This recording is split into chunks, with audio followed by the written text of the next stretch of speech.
Pemerintah Republik Indonesia mendapat hutang dari Bank Dunia dan pemerintah Indonesia mengikuti apa kehendak Bank Dunia antara lain dengan mencabut subsidi migas.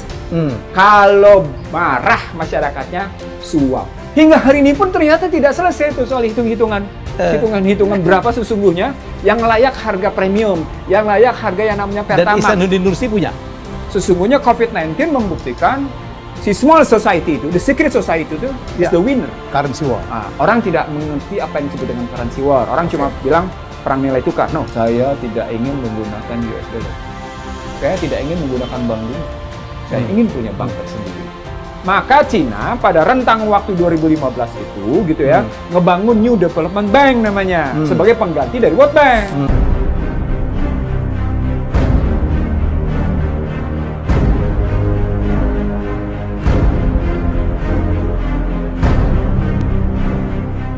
Bahwa seluruh dunia berhasil didikte satu kekuatan tertentu di dunia yang istilahnya the secret and the small society. Dia menentukan seluruh dunia sehingga negara demokrasi ambruk, negara autokrasi ambruk, negara kerajaan ambruk, negara campur aduk dengan model apapun ambruk, tinggal dia sendiri. Muncul dalam kajian di Amerika namanya New World Order. Nah, New World Order itu yang kemudian menginspirasi New Normal. Sebenarnya basisnya cuma 3. Basis pertama adalah seluruh dunia diatur berbasis IT. Basis kedua, semua modal transaksi tidak lagi bersifat tunai. Mereka menyebutnya sebagai penggunaan digital currency atau cryptocurrency. COVID-19 ini mengarahkan seluruh dunia ke sana. Bermula dari cerita ketika Rusia, Polandia, Cekoslowakia, Jerman Timur itu ambruk. Nah, setelah ambruk itu, Amerika melihat bahwa globalisasi yang akan datang itu sesungguhnya benturan peradaban. Barat dengan kalangan timur yang non-Islam, Barat dengan Islam. Dianggap untuk yang kalangan non-Islam sudah bisa ditundukkan. Sehingga cuma tinggal Islam. Yang dimaksud non-Islamnya apa ya? Cina. Saat itu mereka anggap bisa ditundukkan. Saya ingin menyampaikan, sesungguhnya Cina pada periode tirai bambunya, dia sedang membangun satu fondasi tersendiri yang tidak dimonitor, yang tidak disangka-sangka oleh yang namanya Barat. Berarti cuma Islam pertarungannya. Itulah bukunya Samuel P. Huntington, The Clash of Civilization. Nah, The Clash of Civilization ini melihat globalisasi yang akan datang itu adalah globalisasi yang dalam satu tataran peradaban, satu tataran peradaban, dia akan mengambil satu mode tertentu sehingga satu peradaban itu sesungguhnya menjahit seluruh kekuatan manusia di dunia. Karena itu Islam harus ditundukkan. Muncullah tudingan tentang Jamaah Al-Qaeda, Jamaah Islamiyah, Osama bin Laden, macam-macam posisinya ya. Itulah kejadian 11 September 2001. Tapi ternyata nggak cukup sampai di situ. Terjadi bom Bali. Bagaimana membangun anxiety society, masyarakat yang cemas, yang paranoid, cemas, dan masyarakat yang kemudian fear, ketakutan karena akan menegakkan keyakinan sendiri, dia punya ketakutan. Sehingga tujuannya akhirnya bisa dikuasai, bisa dikendalikan. It's a part of the way to the New World Order. Dan memang dari posisi 2002 kan yang muncul adalah setiap Anda mau ke gedung-gedung strategis, Anda dicurigai punya bom. Dalam cerita soal misalnya kenaikan harga minyak. Saya orang pertama di Indonesia yang membongkar habis-habisan tentang pentingnya membongkar struktur harga minyak. Saya orang pertama. Sampai saya menghitung berapa biaya pokok produksi sampai Direktur Utama Pertamina, Menteri BP Migas. Hingga hari ini pun ternyata tidak selesai itu soal hitungan berapa sesungguhnya yang layak harga premium, yang layak harga yang namanya Pertamax. Dan Ihsanuddin Nursi punya. Loh, kita punya dong hitungnya. Kan ada cara menghitungnya. Dan itu kalau ngobrol dengan teman-teman ITB yang memang sadar gitu ya, karena kebetulan juga saya pernah menjadi pembicara di ITB gitu ya, untuk mahasiswanya gitu. Oh iya, memang benernya begitu ngitungnya. Saya dituding oleh teman-teman yang lulusan-lulusan dari Amerika dalam sebuah kesempatan diskusi di Hotel Shahid gitu ya. oh Anda penganut teori konspirasi. Saya bilang kalau saya penganut konspirasi, maka saya nggak pakai data. Sekarang saya tanya sama Anda, data saya bisa Anda gugurin nggak? Enggak. Referensi saya bisa Anda tolak nggak? Enggak. Gitu. Metode analisisnya begini bisa Anda ganti nggak? Minggu lalu ada tulisan dari Syndicate, Project of Syndicate. Ya. Tulisannya tentang betapa tidak menyenangkannya oligopoli dari perusahaan-perusahaan infrastruktur IT. Karena mereka memang monopoli. Ya. Dan itu bisa dihitung dengan tangan berapa orang pemain. Pemiliknya kan cuma itu juga. Dia juga. Dan itu yang akan memainkan New World Order. Kita ini sekarang kan udah terpantau, udah jadi budaknya itu ya. Itu makanya kalau kita mau ambil dalam perspektif tadi perang yang disebut tadi dalam rangka perang peradaban, sesungguhnya COVID-19 membuktikan si small society itu, the secret society itu is the winner. The others, the biggers gitu ya, yang lain yang gede-gede itu loser. And they are ruling now. Dia atur semuanya. Dalam konstruksi COVID-19 misalnya, gitu ya, ketika Xi Jinping menyatakan vaksin harus public goods, seluruh negara Barat menyatakan vaksin untuk COVID-19 commercial goods. China mencoba compete. Melakukan persaingan atas posisi itu. Ada pertarungan tajam antara China dan Amerika yang bukannya surut karena COVID-19, bahkan memuncak. Sebelum trade war, saya menggunakan istilah industrial manufacture war. Yang kedua, currency war. Orang tidak mengerti apa yang disebut dengan currency war. Orang cuma bilang perang nilai tukar. No, perang nilai tukar ini sesungguhnya hakikatnya adalah competitive devaluation. Agar harga barang Anda di pasar lebih murah, persaingan mendevaluasi nilai tukar. Agar barang Anda di pasar internasional lebih murah. Itu yang disebut dengan currency war. Yang ketiga, ini sudah masuk yang namanya ICT. Apa indikatornya? Indikatornya sederhana. Kasus Huawei, di mana Sabrina Meng ditahan di Kanada atas permintaan Amerika. Dan kemudian sejumlah negara bermitra Amerika diminta untuk tidak menggunakan, melarang bahkan penerapan Huawei. Dari mulai Australia, New Zealand, Kanada, jadi Amerika. Perangnya jelas kelihatan. Jelas sekali. Kumulasi dari tiga hal ini saya sebut sebagai perang ekonomi. Karena Cina pernah menyatakan, saya tidak ingin menggunakan US dollar. Itu perlawanan luar biasa. Yang kedua, Cina juga bilang, saya tidak ingin menggunakan bank dunia. Saya ingin punya bank tersendiri. Maka Cina pada rentang waktu 2015 itu gitu ya, ngebangun New Development Bank namanya sebagai pengganti dari World Bank. Nah, Cina dalam transaksi dagang dengan mitranya tidak lagi menggunakan US dollar, tapi menggunakan yuan renminbi. Saya teringat pernyataan Henry Paulson Jr. Henry Paulson Jr. adalah Menteri Keuangan Amerika di era jatuh kabus yang membail out sejumlah industri keuangan di Amerika pada periode akhir jatuh kabus 2008. Yang saya mau sampaikan, Henry kemarin ngomong, kita nggak usah takut sama Cina yang kayak gitu katanya. Kenapa? Pertama katanya, industri keuangan di dunia tetap menggunakan US dollar. Yang kedua katanya, transaksi perdagangan di atas 50% sampai dengan 60% masih tetap menggunakan US dollar. Jadi tidak mungkin ya namanya modal digital currency berbasis yuan dan renminbi berhasil menyingkirkan dolar. Nggak usah khawatir.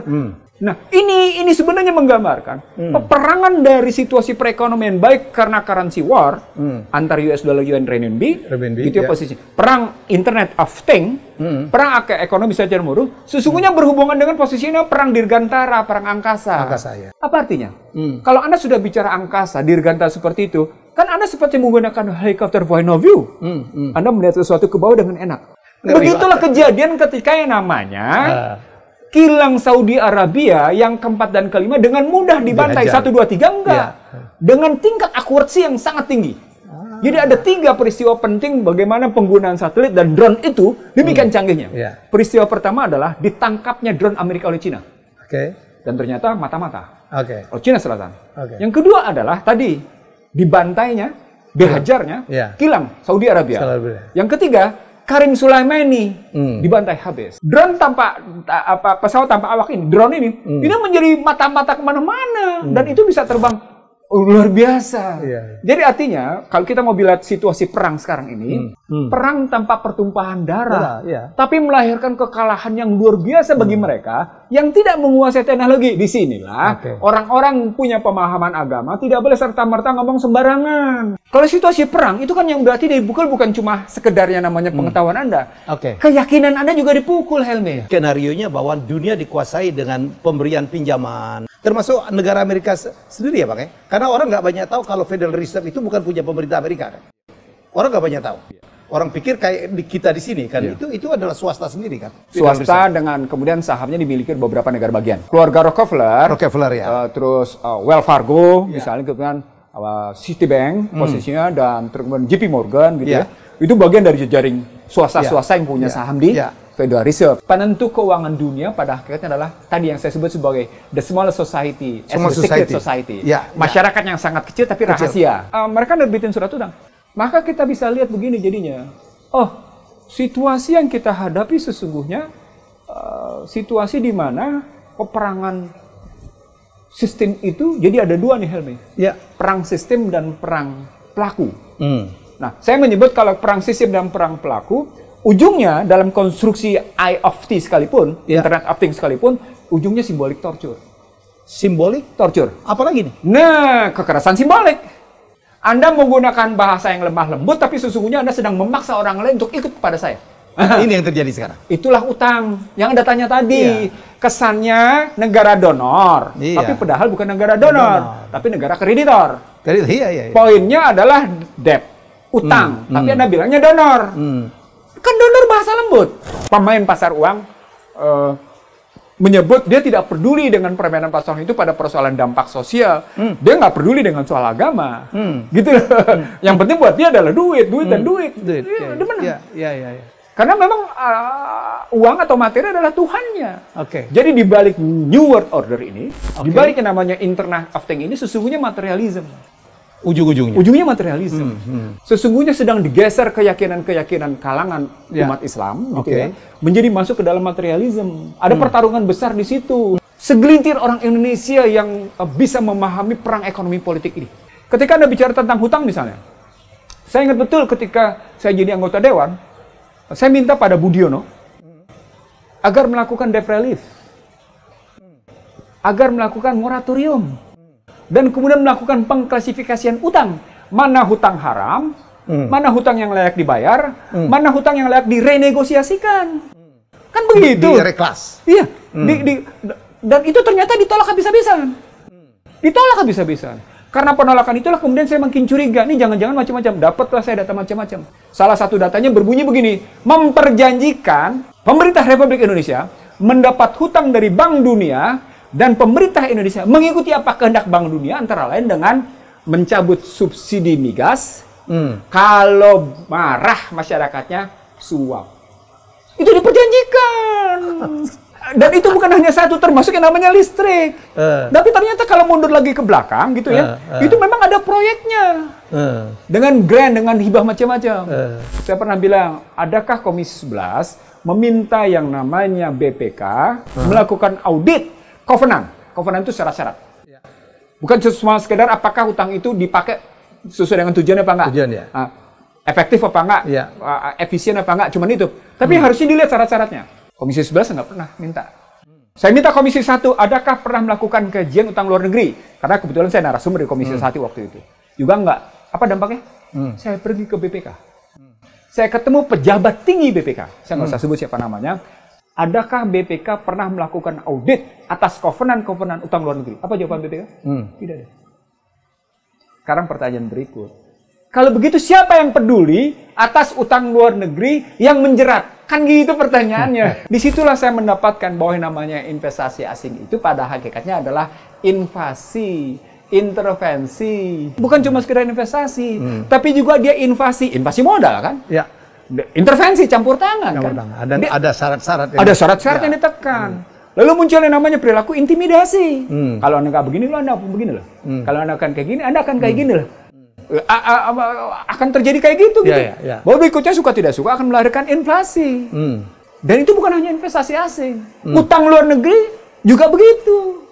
Jadi utang luar negeri dan investasi asing itu modelnya begitu. Nah, saya heran kalau hari ini Bank Dunia menyatakan Sri Mulyani demikian cermat melakukan perhitungan. Saya pernah menulis sanjungan Bank Dunia itu gitu ya, posisinya itu bisa merupakan bentuk perilaku yang memangku yang tujuannya sangat berbahaya. Gitu loh. Saya pernah ingat, loh, artikel saya. artikel saya judulnya adalah sanjungan dan tamparan. Dalam pakai bahasa Inggrisnya, reward and punishment. Posisinya. Karena Bank Dunia berkali-kali. Jadi Bank Dunia memperlakukan Indonesia seenak-enaknya gitu loh. Begitulah yang terjadi, yang kita hadapi. Saya ingin mengatakan begini, ketika saya ngebongkar tentang migas misalnya. Wah, Bank Dunia tanpa angin, tanpa hujan, memberikan penjelasan begini-begini. Kita nggak pernah minta kok. Tapi dia ngebuktikan bahwa dia, nggak bisa, ini buktinya ada kayak gini. Dan saya pegang perjanjian. Dan itu saya umumkan di tim kerjanya Majelis Permusyawaratan Rakyat, 60 orang. Para profesor doktor itu. Bahkan tulisan terakhir Stiglitz di Project Syndicate itu menyebut, kalau tidak ada kebijakan yang betul-betul berpihak dalam rangka mengatasi ketimpangan dan kemiskinan serta pengangguran, maka sesungguhnya COVID-19 ini malah memperkuat ketimpangan.